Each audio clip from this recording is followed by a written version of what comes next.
24 तास या आमच्या खास कार्यक्रमात मी मधुरा तुमचं मनापासून स्वागत करते। या कार्यक्रमाच्या माध्यमातून आपण करिअर ते व्यवसाय तसंच विविध विकार यांच्याशी निगडीत चर्चा करत असतो आणि आज आपण या कार्यक्रमात चर्चा करणार आहोत कर्करोग समज आणि गैरसमज या विषयावर। आणि या विषयावर चर्चा करण्यासाठी आमच्या स्टुडिओमध्ये आले दोन तज्ञ डॉक्टर अजय जाधव आणि डॉक्टर चंद्रशेखर पेठे। दोन्ही डॉक्टरांचं आमच्या या स्टुडिओमध्ये मी स्वागत करते। नमस्कार डॉक्टर। नमस्कार। खरं तर बहुतेक लोकांच्या मनात कर्करोगाचं निदान हे भयावह असतं। कर्करोग अतिशय वेदनादायी आयुष्य देणारा असाध्य असा आजार आहे। हे सर्वसामान्यांच्या मनात कर्करोगाविषयी एक असलेला मोठा गैरसमज आहे। खरं तर कर्करोग म्हणजे एक असह्य वेदनादायी रोग ज्यावर उपचारच नाही असं देखील म्हटलं जातं। असे अनेक प्रश्न आणि गैरसमज सध्या प्रचलित आहेत। मात्र काळानुसार या विकारावर होणाऱ्या ट्रीटमेंटमध्ये बदल झालेत आणि कर्करोग मुळापासून बरा देखील होऊ लागलाय आणि एक नवं आयुष्य पुन्हा आपल्यासारख्या लोकांना मिळू शकतं आणि तितकंच ते खरं आहे। आणि आज आपल्याला ह्याविषयीच अधिक माहिती देणार आहेत डॉक्टर अजय आणि डॉक्टर चंद्रशेखर। डॉक्टर अजय जाधव हे ऑन्कोसर्जन आहेत। त्यांनी टाटा हॉस्पिटलमधून MCH केले आणि गेल्या 15 वर्षांपेक्षा अधिक काळ ते या क्षेत्राशी निगडीत आहेत। सध्या सह्याद्री हॉस्पिटल नाशिक इथे ते कार्यरत आहेत। त्यापासून ते कार्यरत आहेत नाशिकच्या सह्याद्री हॉस्पिटलमध्ये। चला तर ह्याविषयी सखोल चर्चा करूया। तुमच्या आमच्या मनातले समज गैरसमज आपण आता ह्या निमित्ताने दूर करणार आहोत। डॉक्टर पुन्हा एकदा स्वागत आहे। आणि अर्थातच कर्करोग म्हटला की कुठेतरी भीतीही असतेच, पण पुरुष आणि स्त्री ह्यामधला कर्करोग हा वेगळा असतो का, त्याविषयी काय सांगाल? हो, नक्कीच। स्त्रियांमधले आणि पुरुषांमधले कर्करोग जे आहेत यात जसं शरीराची घडण वेगळी आहे तसे त्यांचे कॅन्सरही वेगळे आहेत। प्रामुख्याने भारतामध्ये पुरुषांमध्ये तंबाखू निगडीत जे कॅन्सर्स आहेत ते जास्त दिसतात।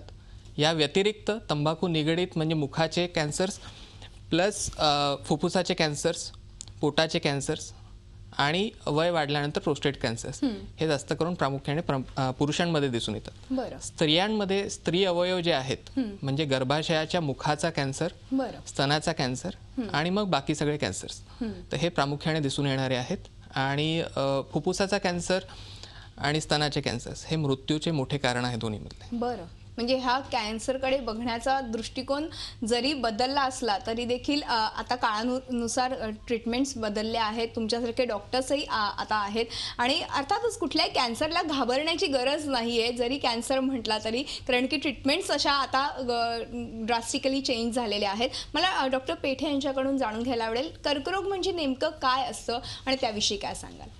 कर्करोग म्हणजे आपण जसं बाकीच्या कुठल्याही आजारांबद्दल आपण बोलतो तसा हा एक आजार आहे।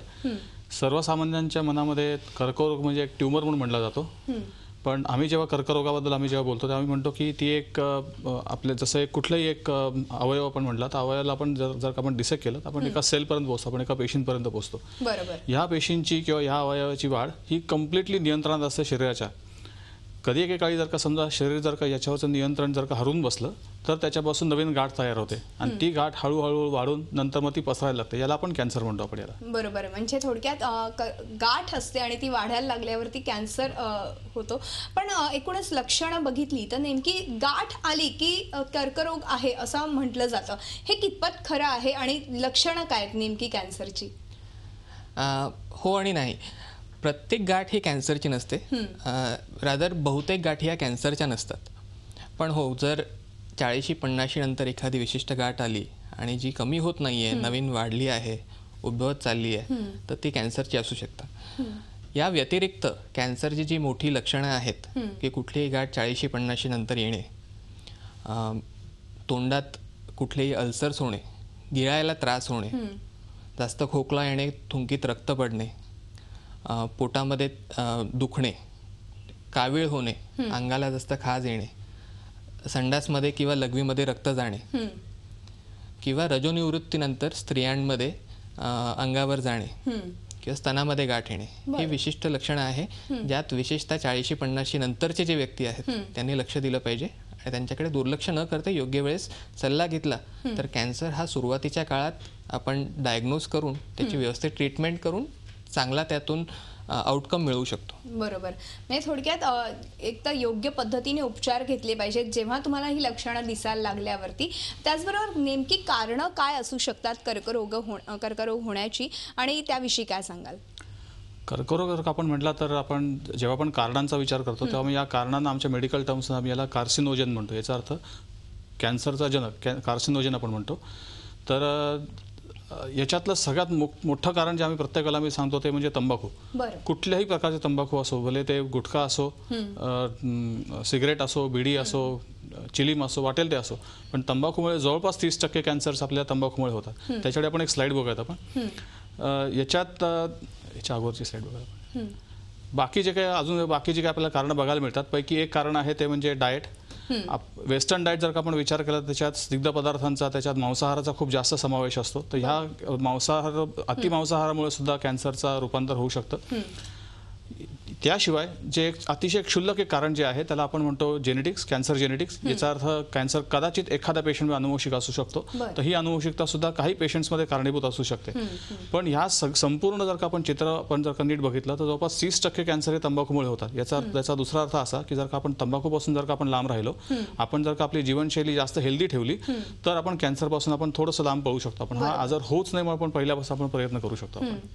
म्हणजे थोडक्यात ही कारणं आहेत प्रामुख्याने. मात्र तंबाखू आज अनेक लाखो लोक खातात, मात्र प्रत्येकालाच कॅन्सर होतो असं नाहीये. मग त्याविषयी काय सांगाल? एकदम महत्त्वाचं, कारण की बऱ्याच लोकांना असं वाटतं की माझे हे 4 मित्र आहेत, त्यांनी तंबाखू आयुष्यभर खाल्ली आणि त्यांना नाही झालं, मला का होईल. पण हे पण आपण लक्षात घेतलं पाहिजे की व्यक्ती तितक्या प्रकृती असतात. तर शरीराची रोग प्रतिकार शक्ती आणि ज्याला आम्ही कार्सिनोजन म्हणतो किंवा शरीरात होणारे जे काही बदल असतात त्यांचा सामना करण्याची शरीराची जी रोग प्रतिकार शक्ती असते ती प्रत्येक व्यक्तीमध्ये वेगळी असते. म्हणून एखाद्या कार्सिनोजनला किंवा एखाद्या अटॅकला प्रत्येकाची बॉडी वेगवेगळ्या पद्धतीने रिॲक्ट करते. म्हणून एकच गोष्ट जर अनेक व्यक्ती करत असल्या तरी त्यातल्या काही लोकांना कॅन्सर होतो, काहींना होत नाही. पण हे पण लक्षात घ्या की तंबाखू खाणाऱ्या जवळपास 30 ते 40% लोकांमध्ये कॅन्सर कुठल्या तरी काळात उद्भवू शकतो. त्यामुळे त्याच्याकडे लोकांनी हा आडमार्ग काढून कॅज्युअली अप्रोच करू नये आणि तंबाखूपासून लांब राहावे, जेणेकरून त्याच्याशी निगडीत सगळेच कॅन्सर्स जे आहेत ते आपण लांब पळू शकतो. एक इथे चित्र दाखवतोय मी की तंबाखू जर एखाद्याने सेवन केली तर सगळेच जर कॅन्सर झाले तर त्याच्या शरीराची इतकी वाईट दुर्दशा होऊ शकते. दिसायला भयानक आहे पण ही वस्तुस्थिती आहे. सगळ्यांनी याच्याकडे लक्ष देऊन तंबाखू कुठल्याही प्रकारात सेवन करू नये. म्हणजे सिगरेट, तंबाखू ह्या व्यसनांपासून खरं तर दूर राहिलेलंच बरं आहे. म्हणजे थोडक्यात कॅन्सर आपल्याला होऊ नये असं वाटत असेल तर नक्कीच ह्या सगळ्या गोष्टींपासून दूर राहिलेलं बरं, कारण की स्वतःच्या प्रकृतीची काळजी घेण्याची आता काळाची गरज वाटू लागलेली आहे. तर नक्कीच ज्यांना कोणाला ही व्यसन आहेत त्यांनी खरंच आत्तापासूनच टाळायला सुरुवात करायला हवी. हळूहळू का होईना पण ह्याच्यामध्ये बदल होत जाऊ शकतात. त्याचबरोबर डॉक्टर, मला हे विचारायचं आहे की तुमच्याकडे एक पेशंट आला होता आणि त्या पेशंटला नुसता साधा खोकला होता आणि खोकला झाल्यानंतर असं एक लक्षात आलं की त्याची कॅन्सरची लास्ट स्टेज आहे. मग ह्याच्या आधी कुठलीच लक्षणं अशी का दिसली नाहीत की जेणेकरून त्याला असं वाटलं नाही की डॉक्टरकडे जावं आणि योग्य ती तपासणी करून घ्यावी? आपण जसं मी मगाशी म्हटलं तसं की आपण कुठलाही आपण अवयव म्हटला की त्या अवयवाचं आपण डिसेक्शन केल्यानंतर आपण एका सेलपर्यंत पोहोचतो. आपण आता शरीराची प्रतिकारशक्ती अशा पद्धतीने डेव्हलप झाली आहे, अशा प्रकारे वाढलेली आहे लहानपणापासून की समजा एखादा छोटासा व्हायरस, समजा सध्या डेंग्यू प्रचलित आहे, समजा डेंग्यूचा व्हायरस समजा शरीराच्या आतमध्ये आला तर तो व्हायरस शरीरात हा बाहेरून आलेला पदार्थ आहे. तर शरीर त्याला बाहेरून आलेला पदार्थ म्हणून डिटेक्ट करतो. बाहेरून आलेला पदार्थ डिटेक्ट केल्यानंतर शरीर त्याला प्रतिसाद देतो. फॉर एक्झाम्पल ताप आणतो. ताप आला म्हणून आपण डॉक्टरकडे जातो. आपण डेंग्यूचा व्हायरस शरीरात गेला म्हणून आपण डॉक्टरकडे आपण जात नाही. याचा अर्थ असा की जर का एखादा पदार्थ जर का बाहेरून आला असेल तर शरीर त्याला प्रतिकार दिल्यानंतर आपल्याला काही गोष्टी आपल्याला दिसायला लागतात. कॅन्सरची गाठ किंवा कॅन्सरचे जे सेल्स आहेत ते आपल्या शरीराच्या नजरेतून सुटलेले सेल्स आहेत, ते काही बाहेरनं आलेले नाही आहेत. ते आपल्या शरीराचा एखाद्या अवयवातला छोटासा पार्ट थोडासा विचित्र वागायला लागलाय. त्याच्यामुळे तो पार्ट जोपर्यंत शरीराच्या लक्षात येत नाही की हा विचित्र वागायला लागलाय तोपर्यंत काहीच लक्षणं दिसत नाहीत. हळूहळू जसं ती गाठ वाढायला लागते, जशी ती गाठ पसरायला लागते तसं नवीन नवीन काहीतरी आपल्याला त्याचे सिम्पटम दिसायला लागतात. तसे नवीन नवीन आपल्याला काहीतरी आपली त्याची चित्रविचित्र आपल्याला चिन्ह दिसायला लागतात. जसं लंग कॅन्सरमध्ये समजा खोकला आला, पेशंट आमच्याकडे येतो खोकला आला म्हणून, आम्हाला शोधून काढावं लागतं की हा खोकला नेमका टीबीचा खोकला आहे का कॅन्सरचा खोकला आहे, कारण दोघांची लक्षणं जवळपास सारखी असतात. म्हणून आपल्याकडे भारतात येणारे मेजॉरिटी पेशंट जे आमच्याकडे येतात ते आमच्याकडे वाढलेल्या अवस्थेत आमच्याकडे येतात. याला उत्तर एकच असतं की जर का समजा अगोदरपासून जर का त्रास होत नसेल तरी पण आपण जसं 40 नंतर आपण जसे तपासणी करतो, बीपी तपासायला जातो, तसं काही तपासण्या स्क्रीनिंग टेस्ट म्हणून आपल्याकडे उपलब्ध असतात. त्या जर का आपण केल्या तर गाठ त्रास देत नसताना सुद्धा आपल्या लवकर आपल्या ती लक्षात येऊ शकते. आपल्या म्हणजे थोडक्यात एक 40 नंतर तुमच्या रेग्युलर ज्या टेस्ट टेस्ट आहेत त्या करणं आवश्यक आहेत, मग त्यामध्ये कॅन्सरसारखी टेस्टही आवश्यक आहे का?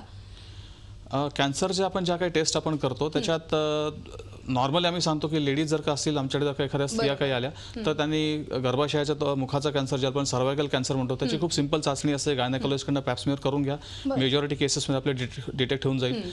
जर का एखादा पेशंट जर का वारंवार तंबाखू खात असेल, जर का काही वर्षापासून तंबाखू खात असेल तर नुसतं आम्ही टॉर्च टाकून आपण बघू शकतो की आपल्या तोंडाच्या आतमध्ये अल्सर आहे. याच्याकडे डॉक्टर्सकडे जायची सुद्धा गरज नाही. आपण आपल्या स्वतःच्या तोंडाची तपासणी आपण करू शकतो. ब्रेस्ट आपण जर का बघितलं, आपण कुठलाही एखादी स्त्री आली, आपण तर 40 नंतर एखाद्या तपासणीसाठी आपण येत असतो त्याला आपण मॅमोग्राफी करू शकतो. 300-400 रुपयाची टेस्ट आहे, ज्या टेस्टने आपल्याला छोटीशी गाठ जी त्रास सुद्धा देत नाही ती आपल्याला लक्षात येऊ शकते आपल्याला. बरोबर. म्हणजे ह्या महत्त्वाच्या टेस्ट करणं देखील तितकंच महत्त्वाचं आहे. जसं आपण नॉर्मल ब्लड टेस्ट करतो तशा ह्या देखील करायला हरकत नाही. आपण एक छोटासा ब्रेक घेऊ आणि ब्रेक नंतर नेमकी ट्रीटमेंट कॅन्सर संदर्भातली कशी करून घ्यायची याविषयी मला तुमच्याकडनं जाणून घ्यायचे, पण एका ब्रेक नंतर. तेव्हा हॅलो 24 तासमध्ये वेळ झाली आहे एका छोट्याशा ब्रेकची. कुठेही जाऊ नका, पाहत राहा आमचा खास कार्यक्रम हॅलो 24 तास.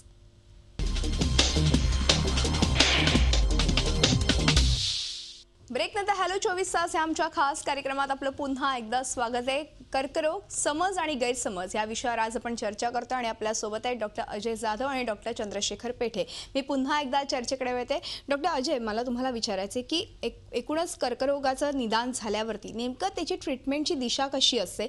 स्टेज 1, 2, 3, 4 अशा आम्ही ऐकून आहोत, तर नेमकी कशा या स्टेजेस असतात आणि त्याविषयी काय सांगाल?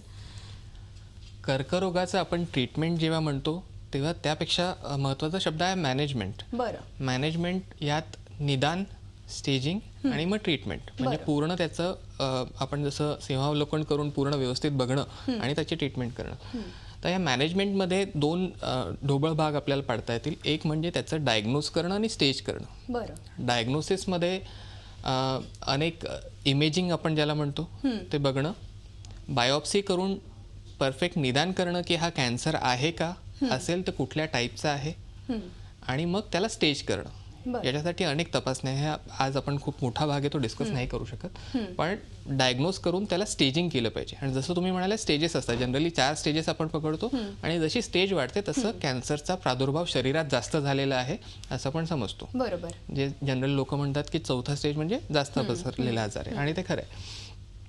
हे स्टेजिंग झाल्यानंतर जी आपण ट्रीटमेंट पार्टमध्ये येतो, तर ट्रीटमेंट पार्टमध्ये जनरली 3 ते 4 मोडॅलिटीज आहेत. त्यात सर्जरी म्हणजे शस्त्रक्रिया, दुसरी किमोथेरपी, थोडक्यात इंजेक्शन्स देऊन जी काय आपण ट्रीटमेंट करतो, तिसरं रेडिएशन थेरपी जे किरणांनी आपण हे करतो, बरोबर, ट्रीटमेंट करतो, आणि आता नवीन झालेलं इम्युनोथेरपी ज्यात आपण शरीराची रोगप्रतिकार शक्ती अशा प्रकारे मॉडिफाय करतो की ती कॅन्सरसाठी त्याच्या इलाजात आपल्याला मदत करते. बरोबर. तर ह्या सगळ्यांची सांगड घालून एकूण आपण ह्या कॅन्सरची ट्रीटमेंट करतो. प्रत्येक कॅन्सरला ही सगळेच मोडॅलिटीज लागतील असं नाही, पण बऱ्याच कॅन्सर्सला मल्टिपल मोडॅलिटीज ट्रीटमेंट लागते. अनेक प्रकारची ट्रीटमेंट आपण त्याच्यासाठी करतो गरजेनुसार. बरोबर. म्हणजे अशा पद्धतीने ही उपचारांची दिशा असते आणि अर्थातच हे उपचार करताना तुम्हाला मुळापासून कर्करोग नष्ट करणं हा एक महत्त्वाचा हेतू आणि ध्येय तुमचं असतं डॉक्टरांचं, आणि हे फार महत्त्वाचं आहे. मला डॉक्टर चंद्रशेखर यांच्याकडनं जाणून घ्यायचं आहे की एकूणच कर्करोग किंवा कुठलाही आजार म्हटलं की प्रत्येक डॉक्टरशी निगडीत कुठली ना कुठली तरी ट्रीटमेंट येते. मग हे टीमवर्क आहे का ह्या इलाजासंदर्भात? निश्चितच कर्करोगाची ट्रीटमेंट हे टीमवर्कच असायला पाहिजे, तरच पेशंटला सगळ्यात जास्त फायदा मिळतो. बरं. आणि कुठली टीम म्हणली की एक टीम लीडर आला आणि एक विकेट किपर आला. आम्ही मेडिकल ऑन्कॉलॉजिस्ट आम्ही शक्यतो विकेट किपर असतो आम्ही. पण आपण जर का कुठल्याही कॅन्सर, जर का आपण 2 अवयवांचा कॅन्सरला आपण सॉलिड ट्युमर म्हणतो. रक्ताशी निगडीत कॅन्सर हे लिक्विड असल्यामुळे आपण त्याला लिक्विड कॅन्सरच म्हणतो आपण त्याला. कुठल्याही सॉलिड ट्युमरचा एक ढोबळ नियम असा आहे की जर का सॉलिड ट्युमरचा जर का समजा आजार असेल, सॉलिड ट्युमर जर का कॅन्सर असेल, तर जर का तो अर्ली स्टेजचा असेल, जर का तो कुठे पसरलेला नसेल, तर याच्यातला आमचा टीम लीडर नेहमी सर्जन असतो. सर्जन डिसाईड करतो की हा जर का गाठ निघण्याजोगे असेल तर आपण शस्त्रक्रिया करून काढून टाकतो. नंतर तो बॉल आमच्या कोर्टात येतो. नंतर आम्ही म्हणतो की नाही, हा कॅन्सर काढून टाकला बरोबर आहे, पण हा कॅन्सर परतही नाही आला पाहिजे. तर परत न येण्यासाठी आम्ही ज्या ट्रीटमेंट आपण देतो त्याच्यात किमोथेरपीचा समावेश असतो, त्याच्यात रेडिएशन थेरपीचा समावेश असतो. याला आपण ॲडज्युव्हंट ट्रीटमेंट म्हणतो. पण त्याच्यात जर का पूर्ण उलट आपण बघितलं, फॉर एक्झाम्पल आपण जर का समजा ब्लड कॅन्सर बघितलं, रक्ताचं कॅन्सर बघितलं, रक्ताच्या कॅन्सरमध्ये मला सर्जनची गरज नाही, मी एकटा ट्रीटमेंट देऊ शकतो. तर असे प्रत्येक अवयवाच्या प्रत्येक कॅन्सरसाठी प्रत्येक स्टेजच्या नुसार टीम लीडर ठरलेला असतो. एक उदाहरण जर समजा अजून एक एक्स्ट्रा घ्यायचं झालं, समजा एखादा स्तनाचा कॅन्सरचा पेशंट समजा आमच्याकडे आला, अजयनी समजा तो पेशंट बघितला असेल, अजयला वाटलं की नाही हा आजार अर्ली स्टेजचा आपण हा काढून टाकू शकतो, तर काढून टाकताना आमच्या मनात पहिल्यांदा असतं की ह्या पेशंटला पुढे जाऊन किमोथेरपीची गरज पडणार आहे का पडणार नाहीये. तसं पेशंटशी अगोदर डिस्कस करणं कधीही गरजेचं असतं. बरोबर. याचं कारण एकच आहे की जेव्हा पेशंट अजय जेव्हा सर्जरी करून जेव्हा परत माझ्याकडे किमोथेरपीसाठी जेव्हा पेशंट पाठवेल, तर तेव्हा पेशंटच्या मनात माहिती आहे की नाही माझी ट्रीटमेंट संपलेली नाही आहे, त्याच्यावर पेशंट अर्धवट ट्रीटमेंट सोडण्याचा चान्सेस खूप कमी होऊन जातात. बरोबर. हा जो पेशंट जेव्हा परत माझ्याकडे येतो, what we call a smooth handover of patients, माझी किमोथेरपी संपल्यानंतर मला माहिती आहे पेशंटला रेडिएशनची गरज पडणार आहे, तर मी पेशंटची अगोदर डिस्कस करून ठेवलं असतं की पुढे जाऊन किमोथेरपीनंतर आपलं रेडिएशन आपल्याला करायचं आहे. तर हे जे काय पूर्ण टीमवर्क जे काय आहे, दॅट इज ही एकच गोष्ट आहे जी पेशंटच्या फेवरमध्ये नेहमी जाते. काही ठिकाणी टाटा हॉस्पिटलला या सगळ्या गोष्टीला आम्ही एक ट्यूमर बोर्ड म्हणतो की तिथे 3 स्पेशालिस्ट एकत्र बसतात आणि पेशंटची ट्रीटमेंट डिसाईड करतात. बरोबर. प्रायव्हेट प्रॅक्टिसमध्ये आम्ही सेम ट्यूमर बोर्ड आम्ही फॉलो करतो, कधी फॉर्मली कधी इनफॉर्मली आम्ही सेम ट्यूमर बोर्ड फॉलो करतो. म्हणजे थोडक्यात अशा पद्धतीने हे टीमवर्क चालतं आणि त्या पेशंटवरती योग्य ते उपचार होतात आणि अर्थातच कर्करोगाचा पेशंट बरा होऊ शकतो हे आता तंत्रज्ञानाने टेक्नॉलॉजीने सिद्ध केलेलंच आहे आणि अर्थात वेगवेगळ्या ट्रीटमेंट्सही आता उपलब्ध आहेत. मला शस्त्रक्रियेबद्दल जाणून घ्यायचे, कर्करोगाची शस्त्रक्रिया आणि अन्य शस्त्रक्रिया ह्यातला नेमका काय फरक आहे ह्याविषयी देखील मला तुमच्याकडनं जाणून घ्यायचे, पण एका ब्रेक नंतर. तेव्हा हॅलो 24 तास या आमच्या खास कार्यक्रमात वेळ झाली एका छोट्याशा ब्रेकची. कुठेही जाऊ नका, पाहत राहा आमचा खास कार्यक्रम हॅलो 24 तास.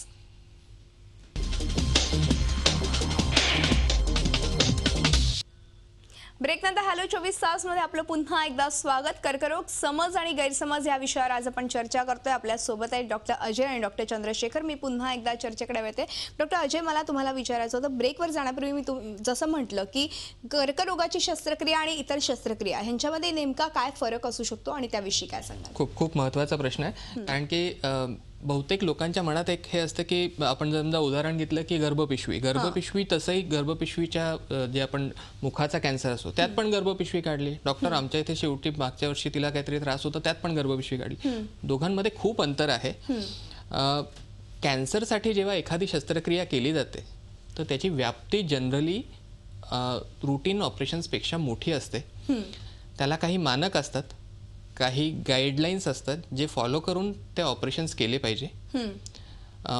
उदाहरणार्थ की समजा आपण गर्भपिशवीचंच परत कॅन्सरचं उदाहरण घेतलं तर त्यात गर्भपिशवी काढताना आपण त्याच्या आजूबाजूचे स्नायू असतात, त्याला मी इंग्लिशमध्ये पॅरामेट्रियम म्हणतो, प्लस त्याच्या आजूबाजूच्या ग्रंथी असतात, लिम्फ नोड्स असतात, तर ते सगळं काढलं पाहिजे. तर त्या पेशंटला त्या शस्त्रक्रियेचा फायदा मिळेल. बरं. नुसती गर्भपिशवी काढायला म्हणजे ऐकायला जनरल पब्लिकसाठी हे सारखंच वाटतं, पण त्याच्या ऑपरेटिव्ह मेथडमध्ये आणि त्याच्यापासून मिळणाऱ्या फायद्यामध्ये खूप जास्त फरक आहे. त्यामुळे ही शस्त्रक्रिया योग्य त्या तज्ज्ञांकडून केलेली कधीही पेशंटसाठी नक्कीच चांगली. नक्कीच. त्याचबरोबर केमोथेरपी बद्दल अनेक म्हणजे गैरसमज आहेत. दुष्परिणाम केमोथेरपीचे खूप होतात असं बोललं जातं. हे कितपत तथ्य आहे याच्यामध्ये आणि त्याविषयी काय सांगाल? किमोथेरपीवर दुष्परिणाम निश्चित होतात, पण ते का होतात हे समजून घेणं जास्त गरजेचं असतं, कारण मग ते सहन करायची ताकद आपल्याला ऑटोमॅटिकली मिळते. आपल्याला किमोथेरपीमध्ये आपण जी काही औषधं आपण वापरतो ती औषधं आपण शरीरात व्हेनच्या द्वारे किंवा तोंडाच्या द्वारे आपण औषधं देतो. ती औषधं शरीरात गेल्यानंतर ज्या ज्या ठिकाणी कुठे कॅन्सरचे पेशी शिल्लक असतील त्या ठिकाणी ते जाऊन अटॅक करतो. आता आपण मगाशी म्हणलं असं की कॅन्सर काही बाहेरनं आलेलं नाही, हा आपल्याच अवयवाचा एक, आपल्या शरीराचा एक पार्ट आहे. त्याच्यामुळे जेव्हा त्याच्यावरती इफेक्ट जेव्हा येणार आहे तेव्हा बाकीचं शरीर काय गप्प बसणार नाही, त्याला सुद्धा त्याच्यावर काही ना काही परिणाम येतीलच. दोन्हीकडे परिणाम सारखेच. इकडे कॅन्सरवरती आपल्याला हवे असतात म्हणून आपण त्याला हवे असले परिणाम म्हणतो, इकडे नको आहेत म्हणून आपण त्याला दुष्परिणाम म्हणतो. उदाहरणार्थ मळमळ होणं, उलटी होणं, काही पेशंटचे बोन मॅरोचे सपरेशन होणं किंवा पांढऱ्या पेशी कमी होणं ही किमोथेरपीचे कॉमन साईड इफेक्ट्स आहेत. बरोबर. म्हणजे हे साईड इफेक्ट्स थोडेफार प्रमाणात होतातच अर्थातच, पण ह्या साईड इफेक्ट्सला घाबरून तुम्ही कुठलीच ट्रीटमेंट घेऊ नका असंही नाहीये. ट्रीटमेंटकडे खरं तर वळलं पाहिजे आणि हा कॅन्सर सारख्या आजाराला आपण मात दिली पाहिजे आणि एक नव्यानं आयुष्य जगणं हे फार महत्त्वाचं, एक नवी उमेद घेतली पाहिजे. डॉक्टर, एक महत्त्वाचा प्रश्न तो म्हणजे कर्करोग अनुवंशिक आहे का? कर्करोग अनुवंशिक नक्कीच आहे, पण 100रातले एक 5 ते 15% पेशंट्समध्ये कदाचित तो अनुवंशिक असेल. बरं. पण आजकालच्या खूप मीडियाच्या याच्यामुळे बऱ्याच पेशंट्सला प्रत्येक कर्करोग हा अनुवंशिक असेल असं वाटतो. विशेषतः स्त्रियांमध्ये अंडकोशाचे किंवा स्तनामधला कॅन्सर हा अनुवंशिक असू शकतो. ठीक आहे, पण योग्य तो सल्ला डॉक्टरांकडून घेऊन मग ठरवलं पाहिजे की हा अनुवंशिक आहे किंवा नाही. बरोबर. नाहीतर मग व्यक्ती, विशेषतः मुली, हे भीती घेऊन जगतात की मला हा कॅन्सर होणार आहे, खरंय. जेव्हा त्यात काही तथ्य नसतं बऱ्याचदा. म्हणून हा योग्य सल्ला घेऊन त्याची शहानिशा करून मग ठरवलं पाहिजे आणि गरज असेल तर पुढच्या तपासण्या केल्या पाहिजे. बरोबर. अर्थातच हे शहराच्या बाबतीत झालं, मात्र जे खेडेगावात राहतात त्यांना कर्करोगाविषयी इतकीशी माहिती नसते आणि जरी त्यांना कळलं कर्करोग झालाय तरी ट्रीटमेंटकडे कसं वळावं, कारण की आर्थिकदृष्ट्या ते तेवढे म्हणजे पॉसिबल नसतं त्यांना. तर मग अशा वेळेस तुम्ही काय सल्ला द्याल? महत्त्वाचं हे आहे की तुम्ही ट्रीटमेंट कुठे आणि योग्य व्यक्तींकडून करता आहात का. ठीक आहे. बऱ्याच लोकांच्या मनात हा गैरसमज आहे की सगळ्या या काही ट्रीटमेंट पद्धती महागड्या आहेत आहेत. या महागड्या आहेत आणि फक्त मोठ्या शहरांमध्येच आहेत. तसं नाहीये. याच्यासाठी महत्त्वाचं काय आहे की एक्सपर्टीज, बरोबर त्या व्यक्तीला त्यातलं ज्ञान पाहिजे आणि योग्य ट्रीटमेंट त्याला करता आली पाहिजे. बरोबर. मोठ्या मोठ्या इक्विपमेंट्स बहुतेक ठिकाणी गरज नसते. खरंय. खूप मोठ्या इक्विपमेंट्स, खूप मोठी काहीतरी मशिनरी याची बहुतेक ठिकाणी गरज नसते. म्हणून ऑपरेशन्स किंवा कुठलीही ट्रीटमेंट ही छोट्या शहरांमध्ये छोट्या जागीही होऊ शकते. फक्त योग्य व्यक्तीकडे तुम्ही गेल्या पाहिजे हे लक्षात घ्या. बरोबर. म्हणजे योग्य व्यक्ती, योग्य सल्ला आणि योग्य डॉक्टरची निवड फार आवश्यक आहे आणि त्याचबरोबर योग्य हॉस्पिटलची निवडही आवश्यक आहे. अर्थातच डॉक्टर, वेळ संपल्यामुळे आज आपल्याला इथेच थांबावं लागते, मात्र तुम्ही आलात आणि कर्करोगाविषयी असलेले समज आणि गैरसमज आपल्या ह्या माध्यमातून दूर केले त्याबद्दल मनपूर्वक धन्यवाद. तेव्हा हॅलो 24 तास या आमच्या खास कार्यक्रमात इथेच थांबतो. तुम्ही पाहत राहा झी 24 तास, रहा एक पाऊल पुढे.